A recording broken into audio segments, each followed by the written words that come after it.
అమరావతి వద్దని చెప్పలేదే, ఈ రోజు చెప్పలేదు, మొన్న చెప్పలేదు, ఎప్పుడు చెప్పలేదు. అమరావతి వద్దన్నటువంటి మాట వైఎస్ఆర్ కాంగ్రెస్ పార్టీ ఏ రోజు చెప్పలేదు.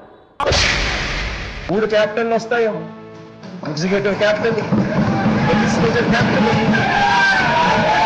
జ్యుడిషియల్ క్యాపిటల్, 3 క్యాపిటల్ కూడా రావాల్సిన పరిస్థితి కనిపిస్తా ఉంది అధ్యక్ష. న్యాయం చేస్తూ 3 రాజధానులు ఇస్తాము అని అంటే ఈ రాష్ట్రానికి 3 క్యాపిటల్స్ అవసరం రావచ్చని ఆ వెంటనే కొడాలి నాని గారు లేచాడు.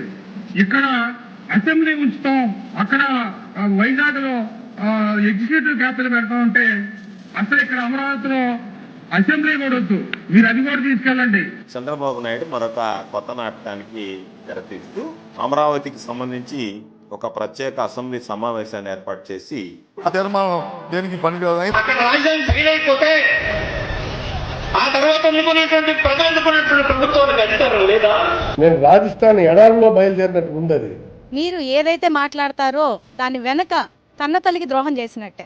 ఎందుకంటే అమ్మలాంటి అమరావతిని ఇప్పటికీ మీరు అణిచివేయాలనుకుంటున్నా కూడా ఇది భగవంతుడి సంకల్పంతో, రాష్ట్ర ప్రజల సహకారంతో మేము నిలబెట్టుకున్నాం.